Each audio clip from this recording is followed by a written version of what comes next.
¿Estamos bien? Karen, a ver, tu prueba de audio. Hola, ¿me escuchan bien? ¿Nos escuchamos bien? Le va. Perfecto.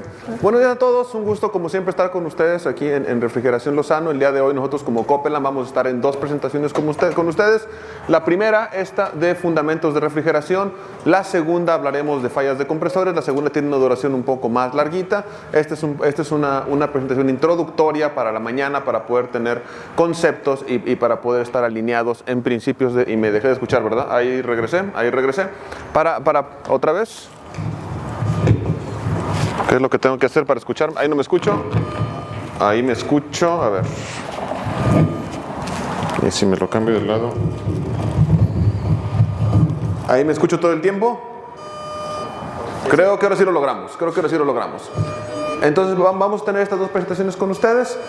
Me presento para los que no me conozcan. Mi nombre es Alonso Amor y yo funjo como director de servicios de ingeniería para Copeland en el norte de América Latina, lo que es México, Centroamérica y el Caribe. Y tenemos también a... mi nombre es la ingeniera Karen Rubio Sánchez. No tenemos problemas con el audio. ¿Sí se escucha? Ok, soy la ingeniera Karen Rubio Sánchez, egresada del Instituto Politécnico Nacional, y mi rol dentro de la empresa es de ingeniería de aplicación. Y comenzamos, por favor, Karen. Si nos escuchamos bien, tengo esa duda porque se escucha mucho el zumbido atrás, sí. No sé si nos escuchan. Ahí lo logramos, o es mi micrófono nada más. ¿Se oye bien? ¿Se oye bien? Listo. Bueno, vamos a comenzar con fundamentos de refrigeración. ¿Quiénes de ustedes están dentro del campo técnico? ¿La mayoría, todos? La mayoría. ¿Y quiénes de ustedes están dentro del campo de ventas o un poco más detrás del mostrador? ¿No? Hola. Bueno, vamos a empezar con fundamentos básicos de refrigeración. Todos nos encontramos dentro de la misma área, entonces es importante al menos tener algunos conceptos. ¿Qué es la refrigeración? La refrigeración es un proceso termodinámico en transferencia de calor. ¿Quién me puede decir de dónde a dónde se transfiere el calor? ¿De un cuerpo de menor temperatura a un cuerpo de mayor? Inciso A o inciso B. De un cuerpo de mayor a un cuerpo de menor temperatura. Quiero que... A ver, tú, compañero, ¿qué inciso escoges? A. ¿El A? ¿Y de menor a mayor temperatura se transfiere el calor? No, sería más al revés. Bueno, inciso B. La transferencia de calor se da de un cuerpo de mayor temperatura a un cuerpo de menor temperatura, siempre. Entonces es incorrecto decir que algo se está enfriando, no se puede enfriar. Lo correcto es decir que está perdiendo calor, porque un cuerpo de mayor temperatura le está absorbiendo ese calor. Muy bien, ¿en dónde se aplica la refrigeración? Se puede aplicar de manera doméstica, para enfriar únicamente productos, o es que me molesta un poco la diadema de acá, se me cayó. Bueno, o para enfriar productos como refrescos, helados, o para llevar al producto a un punto de congelación. Karen, si quieres, quítate la diadema, sí, ¿verdad? Y úsala como micrófono así en la mano.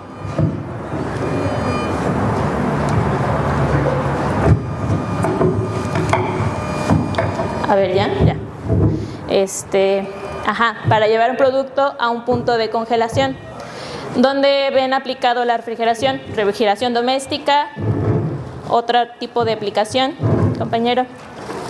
¿Qué otro tipo de aplicación de refrigeración tenemos? Refrigeración doméstica, industrial, temperaturas mucho más bajas, ¿no?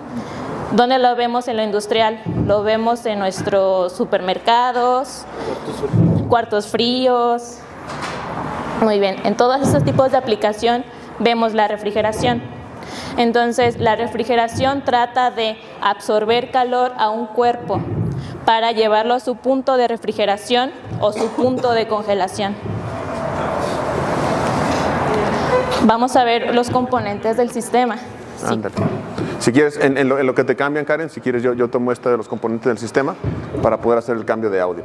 Tenemos diferentes componentes en el sistema de refrigeración, en donde tenemos 2 de ellos que cambian presiones y 2 de ellos que cambian el estado del gas refrigerante.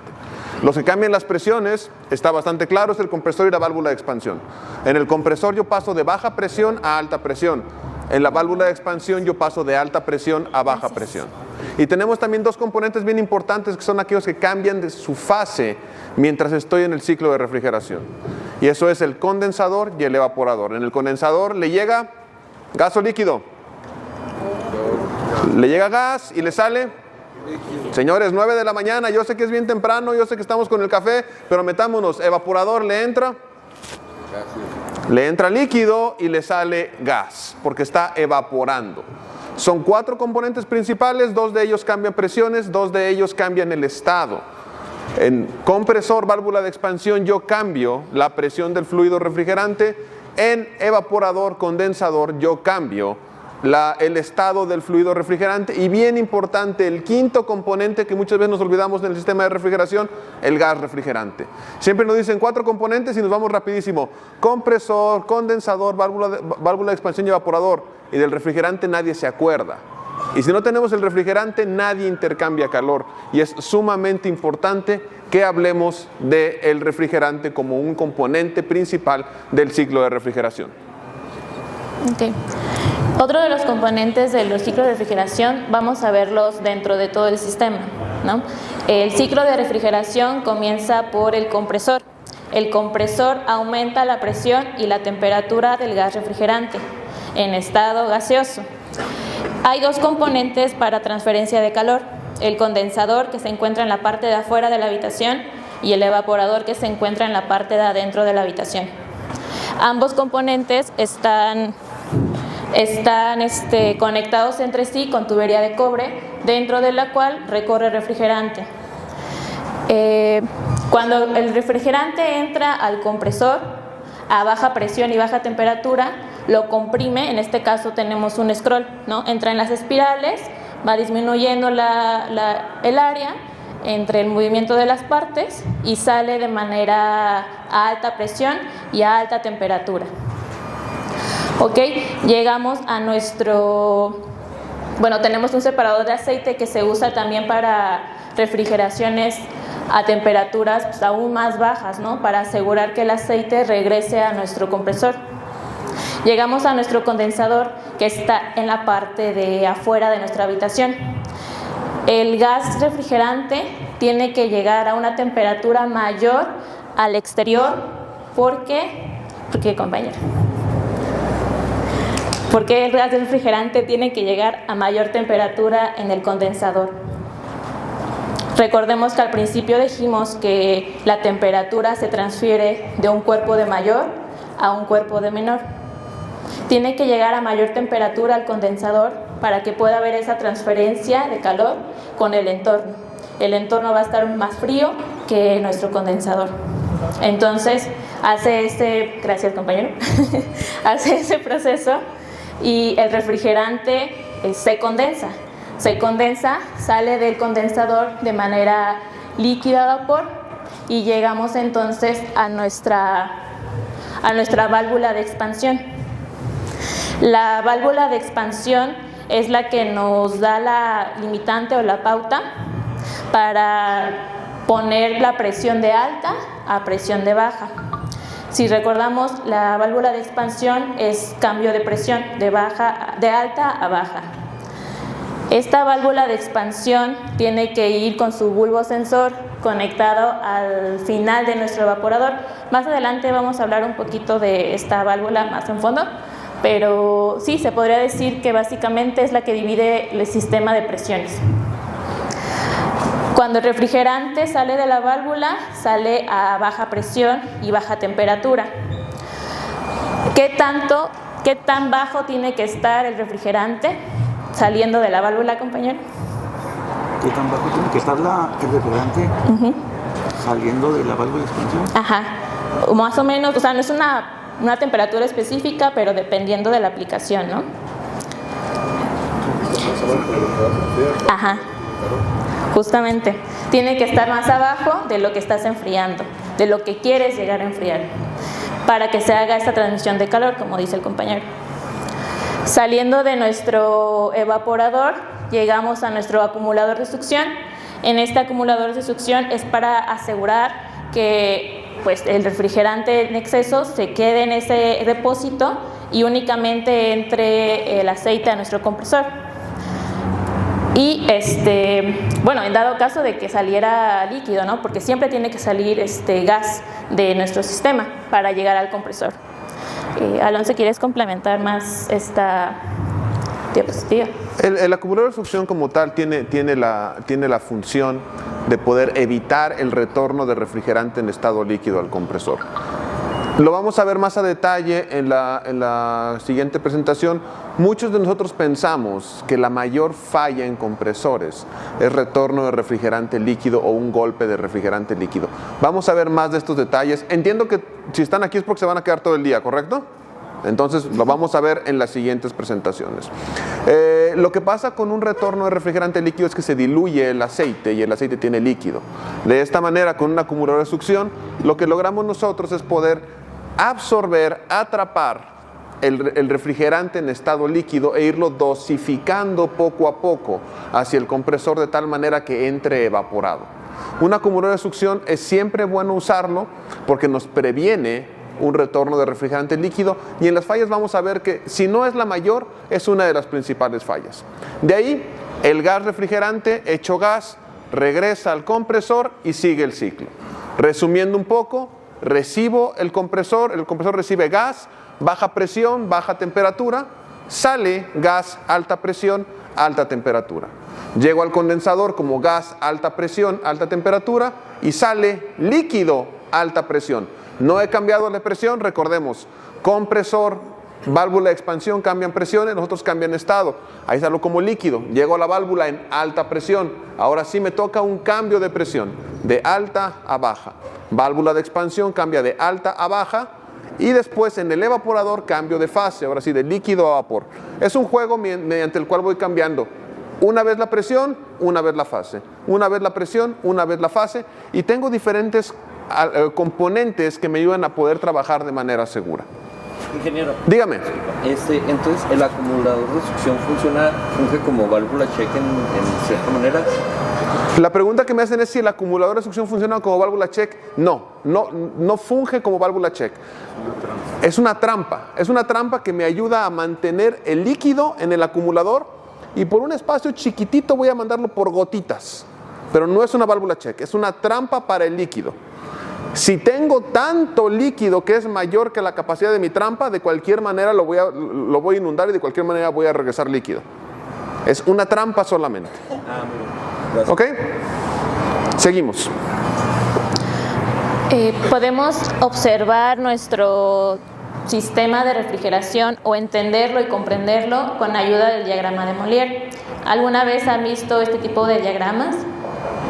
Levante la mano. ¿Uno? ¿Sí? Muy bien. ¿Qué podemos encontrar dentro del diagrama? Presión, temperatura, compañero. Saturación. Saturación, ajá. Entalpía también, ¿no?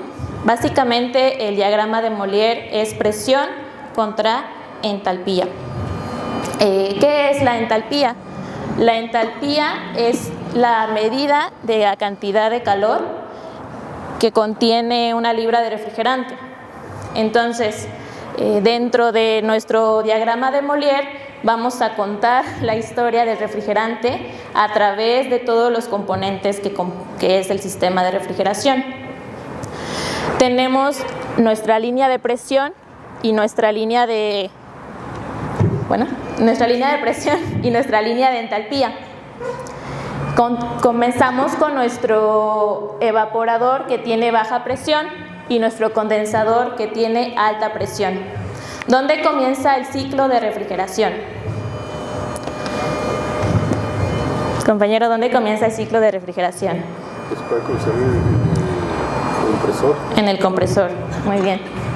Nos encontramos en el compresor.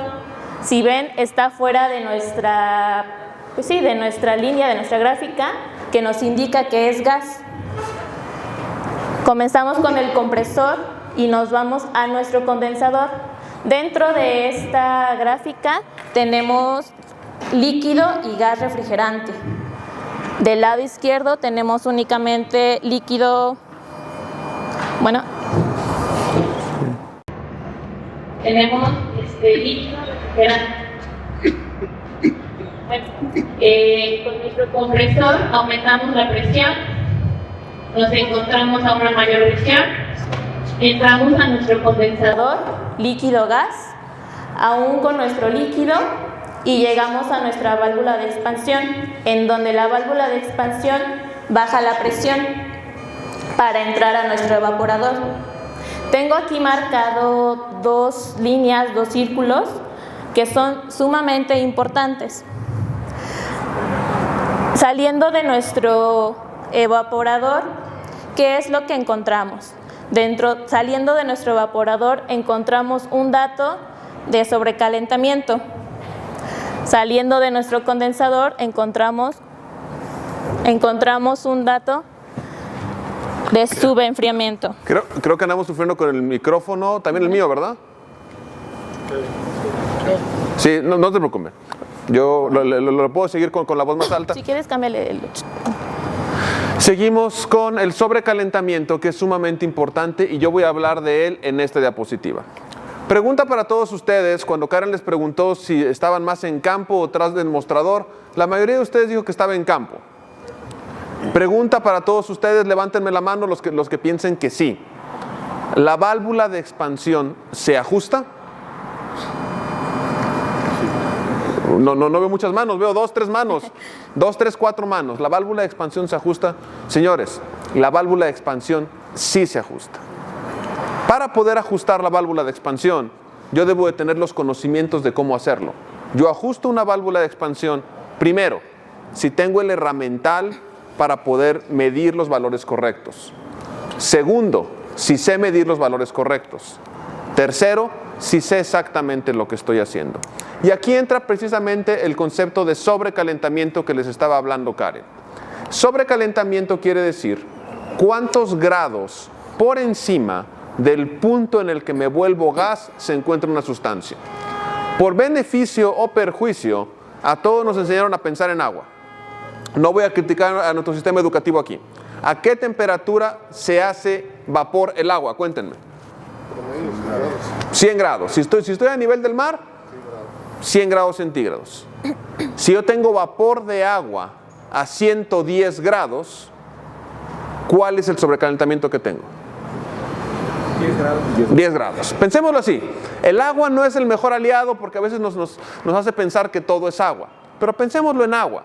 Si el agua se evapora a 100 grados y tengo vapor a 110, tengo un sobrecalentamiento de 10 grados. ¿Todos me siguieron? Ahora bien, para que el agua se evapore a 100 grados, tengo que estar a una atmósfera de presión. Les di una presión. Dada la presión de una atmósfera, se evapora a 100 grados. Les di una temperatura. Dada esa temperatura de evaporación, si tengo 110 es 10 grados más caliente que 100, saqué 10 grados de sobrecalentamiento. ¿Todos me siguieron? Ahora bien, yo sé que como todos ustedes están en campo, todos ustedes traen una tabla de presión y temperatura en sus celulares. Por favor, no saquen la de la competencia. Si sacan la de la competencia, no me dejen verla. R404A 54.5 libras. Todos sacando sus celulares. No veo la urgencia de sacar sus celulares y ver sus tablas de presión y temperatura.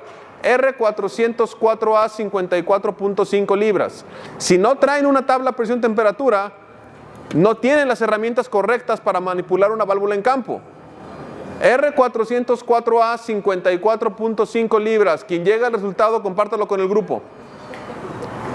R404A 54.5 libras. Veo a varios con sus celulares. Veo a pocos con sus celulares, lo cual me espanta. ¿Cuánto? No.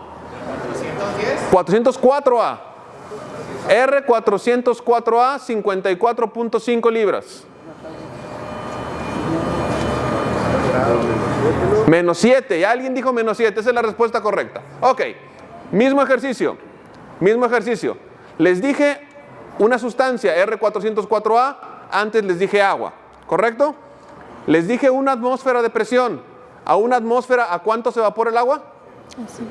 El R404A a 54.5 libras, ¿a cuánto se evapora? -7. ¿Hasta ahí vamos bien? ¿No nos hemos perdido? Dígame. ¿Me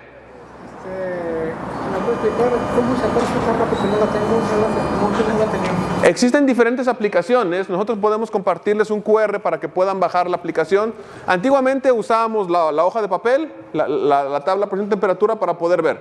Es una relación que simplemente uno pone el gas refrigerante, la presión y sale la temperatura. Es una relación directa. ¿Estamos bien? Repito, en ambos casos les di una presión, una atmósfera y 54.5 libras.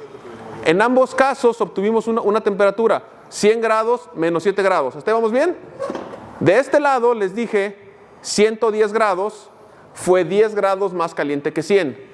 Si de este lado R404A, que a 54.5 libras se evapora a -7, si yo lo estoy midiendo a 0 grados centígrados, ¿cuál fue el sobrecalentamiento? ¿Escuché un -7? ¿Cuántos grados más caliente estoy por arriba de -7 grados si estoy midiendo 0? 7 grados. 7 grados. Señores, por favor, señoritas, discúlpenme, ayúdenme, usen las hojitas que tienen, vamos haciendo el cálculo, Estoy 7 grados más caliente que el 0. Es que estoy 7 grados más caliente que el -7, que es el punto en el que se evapora. Hice la misma analogía exactamente. Estoy 7 grados por arriba. Esa es la magia de la refrigeración. El que tenemos sustancias que son capaces de evaporarse a temperaturas tan bajas como -40 o -50. A mí eso me parece fascinante y es uno de los motivos por los que yo trabajo en la refrigeración. Que podemos trabajar con ese tipo de fluidos que se comportan tan diferente a lo que se comporta el agua, que es en lo que estamos acostumbrados a pensar.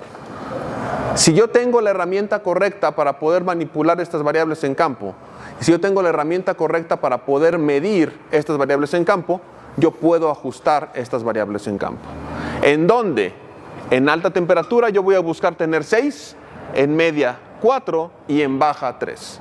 Lo primero es llegar, medir de la manera correcta, tener el herramental correcto, empezando por una tabla presión-temperatura. Pero lo más importante de todo esto, entender el proceso. ¿A qué se le llama sobrecalentamiento? Al número de grados que estoy por encima del punto en el que algo se evapora. Tan fácil como eso. Hay fórmulas que me dicen que si más y menos menos, que si menos y menos más. ¿Cuántos grados estoy por encima del punto en el que se evapora? Si el agua se evapora a 100 y tengo 110, son 10 grados. Si el R404A se evapora a -7 y tengo 0, son 7 grados. Es simplemente eso el sobrecalentamiento.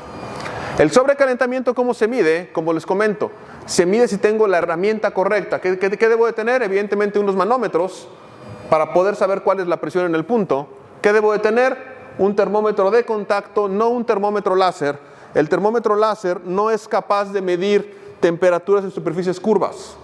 Puede medir la temperatura del suelo, porque es una superficie plana, pero no puede medir la temperatura de un tubo. Un termómetro de contacto puesto en la tubería, un manómetro. Con el manómetro mido la presión, de la presión tengo la temperatura y lo comparo con la otra temperatura. Concepto sumamente importante. Es importantísimo garantizar que exista sobrecalentamiento para yo poder tener un sistema sano trabajando. Y del otro lado, si de un lado quiero que sea solamente vapor, del otro lado quiero que sea solamente líquido. Si no es solamente líquido, la válvula de expansión se vuelve loca. Simplemente se vuelve loca. Vamos a hablar un poco más de la válvula de expansión, pero si no recibe solo líquido, se vuelve loca. No tiene la manera de poder regular si no recibe solamente líquido. Karen les comentaba, yo requiero que esté más caliente mi gas para que yo pueda enfriarme con el ambiente. Ese era un punto que les decía hace rato. Entonces, ahora es exactamente lo mismo. ¿Cuántos grados más frío estoy que el punto en el que me vuelvo líquido? Mismo ejemplo, por cuestiones de tiempo no voy a ahondar en el ejercicio numérico, pero es mismo ejemplo. Si yo tengo una temperatura de líquido de 40, pero tengo 285 libras que son 45 grados, estoy 5 grados por debajo de los 40 grados. Y por eso estoy 5 grados por debajo de la temperatura de condensación y por eso tengo 5 grados de subenfriamiento. Son conceptos bien importantes, tal vez los dos conceptos más pesados de esta presentación de conceptos básicos de refrigeración. ¿Quedaron claros? ¿Dudas? ¿Preguntas? Díganme, es el momento. No los mareé mucho con el 100, 110, los números, todo el mundo captó el concepto. Es bien importante esto. ¿Estamos bien? Sí. Sigamos entonces. Bueno, tenemos nuestra temperatura, conceptos básicos: temperatura de evaporación, de condensación y temperatura de líquido. Entonces, creo que hasta ahorita podemos responder a estas temperaturas, ¿no? Tenemos ya los conocimientos básicos para decir qué tipo de temperatura es qué. Ustedes, compañeras. La temperatura de condensación, ¿en dónde la encontramos? ¿En qué elemento? ¿En un evaporador o en un condensador? ¿Quién dijo evaporador? Ah, no. La temperatura de condensación es en el condensador. Muy bien, en el condensador. Tiene que estar a mayor temperatura que el ambiente para poder condensarse y transferir ese calor. La temperatura de evaporación la encontramos en el evaporador para poder absorber el calor del producto que nosotros queremos refrigerar o congelar. Cada producto, cada espacio requiere cierta temperatura para poder enfriarse o para poder conservarse. Eso nos lo dicta pues las tablas del producto, ¿no? O la temperatura a la que queremos llegar. En la temperatura del líquido tenemos fluido refrigerante a la salida del condensador y a la entrada de la válvula de expansión. ¿A qué temperatura más o menos saldría ese líquido con vapor después de nuestro condensador?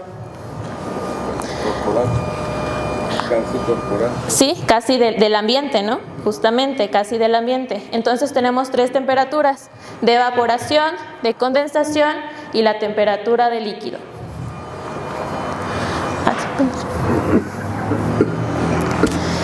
En nuestras líneas de descarga tenemos obviamente conectado con tubería de cobre nuestro sistema.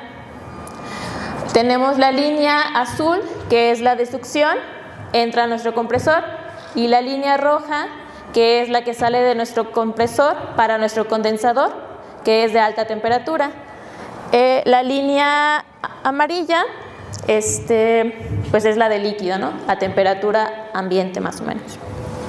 Entonces creo que, no sé si ustedes que están un poquito más dentro del mostrador, a lo mejor en el campo técnico ustedes pueden verlo, sentirlo, palparlo, ¿no? Pero en el mostrador no sé si tengan como alguna duda, alguna pregunta, o si vamos bien, si vamos mal. ¿Sí? ¿Vamos bien? Creo que lo manejamos diario, ¿no? Pero no es lo mismo también estar como del lado del mostrador a que lo puedas ver o palpar, ¿no? Entonces, más o menos ubicar qué tipos de productos o dónde están ubicados, dentro o fuera de la cámara, estamos viendo.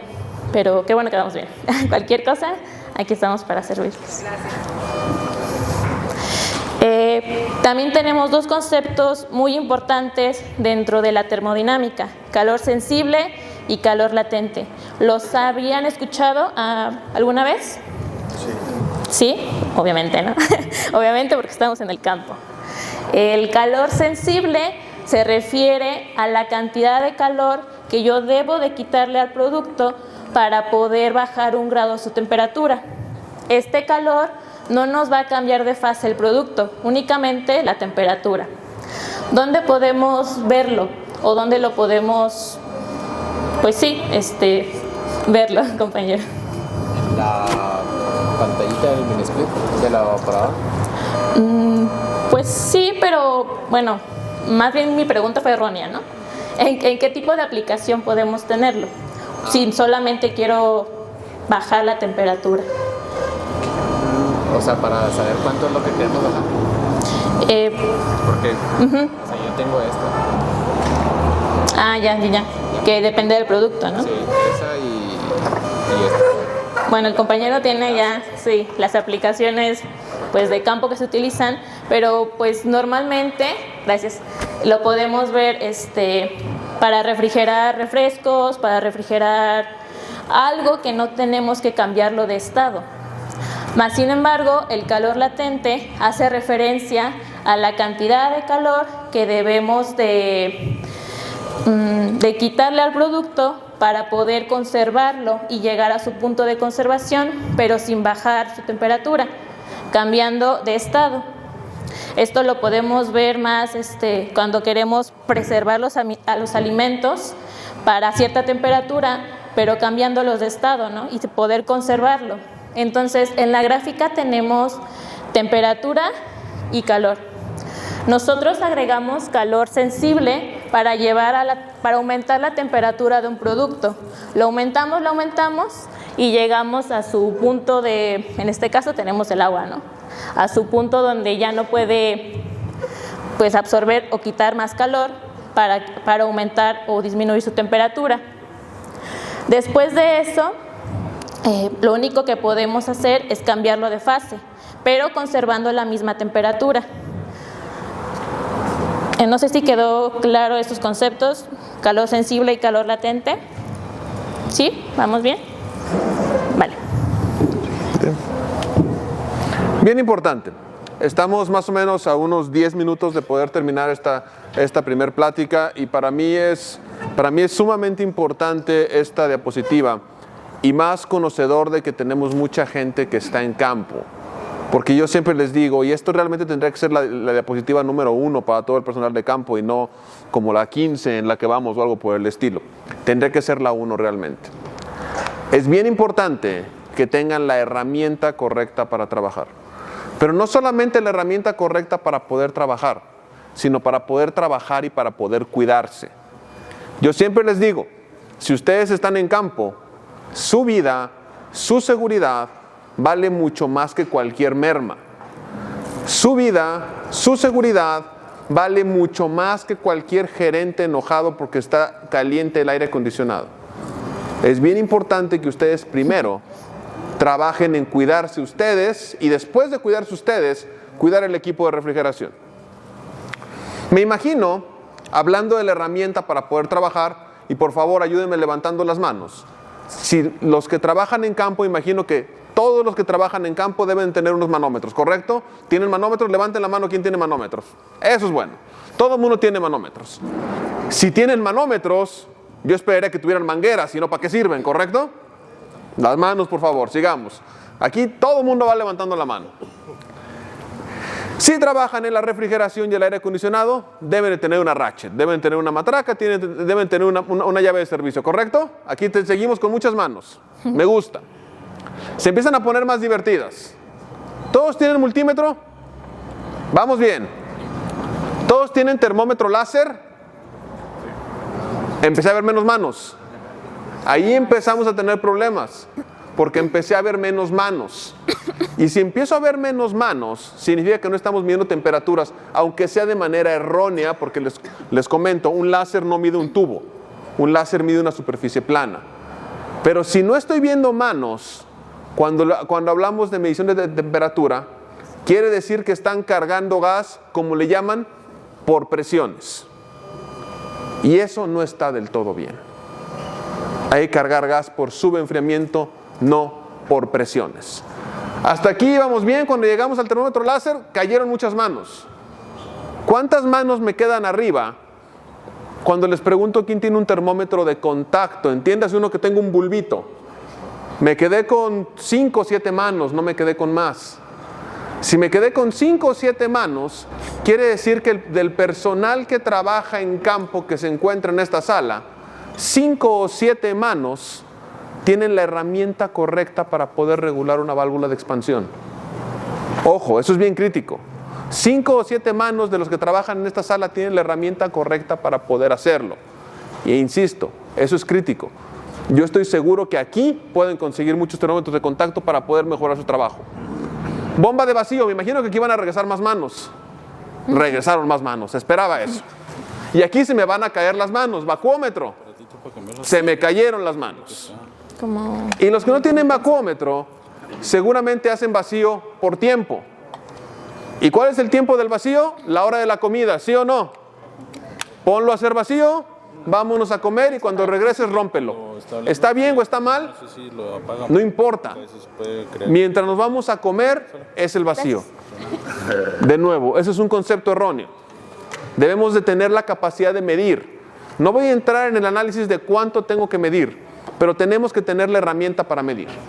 Y tienen que tener la herramienta para cuidarse.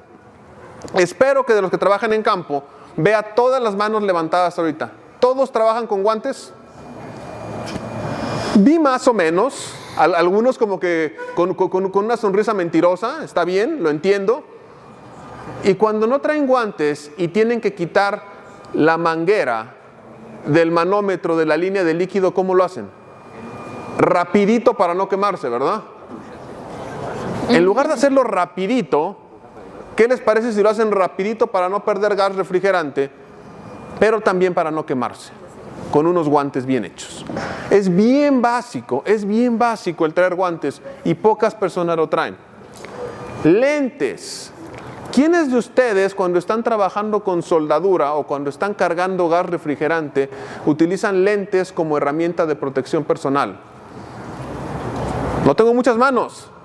Y es algo tan básico como unos lentes, evidentemente no de grado, lentes de seguridad, pero no tengo muchas manos. Muchas veces, ¿qué pensamos? Que lo que me dice el manual de recursos humanos de mi empresa es que debo de tener zapatos de seguridad y con esto estoy protegido, ¿sí o no? No importa si traes guantes, si traes cascos, si traes lentes, no importa. Con que traigas casquillo estás protegido. El casquillo es importante, pero hay que usar más. Mangas. ¿Quiénes de ustedes, cuando hacen trabajo de soldadura, traen mangas propias para la soldadura? Y estoy seguro que si les pido que levanten las manos, aquellos que tienen quemados los antebrazos por hacer trabajo de soldadura, todos la van a levantar. Muchas veces dicen que el técnico de refrigeración se mide por el hecho de cuántas quemadas tienen los antebrazos. No se midan por eso. Mídanse por trabajos bien hechos, mídanse por clientes satisfechos. No se midan por el número de cicatrices que tienen los antebrazos por hacer trabajo de soldadura sin mangas. Calzado de seguridad, ya lo vimos. Arnés, yo estoy seguro que todos los que suben aquí en una azotea tienen un arnés y línea de vida, ¿correcto? Sí, pero guardado, Cristo Jesús. Empezamos a tener problemas. Son cosas bien elementales. Tenemos que asegurarnos de que el sistema enfría, pero también tenemos que asegurarnos de que vamos a regresar a casa. Casco, yo sé que pocos trabajan con casco, en fin. Esto solamente es un recordatorio para que según el trabajo que ustedes realicen, tengan no solamente el equipo de seguridad que les marca el procedimiento de su empresa, tengan además lo suficiente para ustedes poder cuidarse. Tan importante y aún más importante es tener ustedes la seguridad de regresar igual a casa que tener una carne fría o de poder tener un sistema de aire acondicionado trabajando de manera correcta. ¿Por qué debemos tener un vacuómetro? Y no me voy a meter mucho en la siguiente presentación. Porque con un manómetro no puedo medir el vacío. Si no lo puedo medir con el cronómetro, tampoco lo puedo medir con el manómetro. Necesito tener un vacuómetro que me deje entender el momento en el que ya retiré toda la humedad necesaria que existe en ese sistema. ¿Por qué tengo que hacer vacío? Porque si tumbo la presión, también tumbo la temperatura de evaporación del agua. Si tumbo la presión por debajo de la presión atmosférica donde yo estoy, el agua también se evapora más bajo y con eso si existiera algo de agua la puedo sacar de manera de vapor por la bomba de vacío.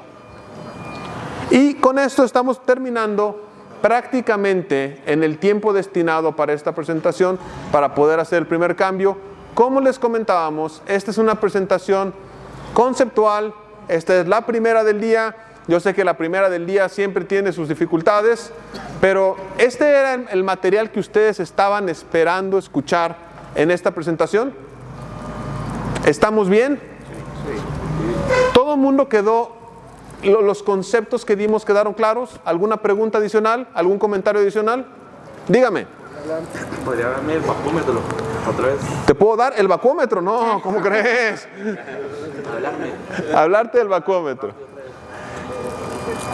Quisiera hablarte del bacómetro, no tengo problema, pero en la siguiente presentación, ¿vamos a hablar de bacómetro? En la siguiente presentación se va a hablar de bacómetro. Voy a hacer límite, voy a hablar más que de los adoceles. Ah, ok, estamos enfocados en adoceles. Un bacómetro es un elemento capaz de medir vacío, pero capaz de medir vacío en una escala muy fina. Por ejemplo, si yo tengo mis manómetros y estoy midiendo pulgadas de mercurio, a las 29.8 pulgadas tengo 23.400 micrones. La unidad es el micrón. A las 29.92 pulgadas tengo entre 50 y 150 micrones. ¿Te fijas? La diferencia en pulgadas de mercurio es muy chiquita. La diferencia en micrones es altísima. Mi ojo humano no es capaz de ver en dónde está la agujita para poder ver exactamente en dónde estoy con los 500 o 1000 micrones. Va a depender mucho del tipo de aceite que se utilice. Un estándar bastante bueno es poder llegar a 500 micrones. En mi experiencia, cuando me hablan y me dicen, porque quieren rebatir una garantía de un compresor, cuando me hablan y me dicen, es que llegué a un vacío de 500 micrones exactos, para mí me están mintiendo. Porque es bien difícil llegar a los 500 exactos. Siempre se va a llegar en un rango. Porque dicen, llegué a los 500 exactos. Entonces, cuando empiezan con esas cosas, a mí me cuesta un poco de trabajo creerlo. Si alguien me dice, tengo un bacómetro, lo conecté y me dio 580 micrones, ¡qué chulada! No me importa que no sean 500. Lo mediste y lo tienes. Cuando me dicen el número de 500 exactos, se me hace un poco difícil de creer. Porque esas son las medidas. Con un aceite poliolester 32, el estándar serían 500 micrones. Esto va a depender del aceite que se tenga. Pero resumiendo la respuesta, el vacuómetro es un instrumento que nos sirve para poder medir el nivel de vacío en una escala mucho más fina que las pulgadas de mercurio.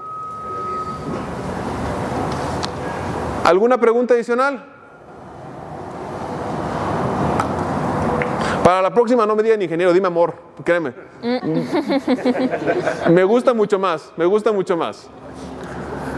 Siendo así, hacemos el primer descanso del día. Solamente, por favor, ayúdenme sacando sus teléfonos. Si nos ayudan solamente para poder tener el registro de que estuvieron en esta plática. Si les pregunta ahí el asistente, el presentador, póngale Rubio y Amor o Amor Rubio, como ustedes le quieran poner. Con eso nos entendemos. Ahí está, tenemos las dos pantallas. Esto es para nuestro registro interno en Copeland y poder saber que hicimos nuestro trabajo. Ahí tenemos a Siri ayudándonos a registrarse.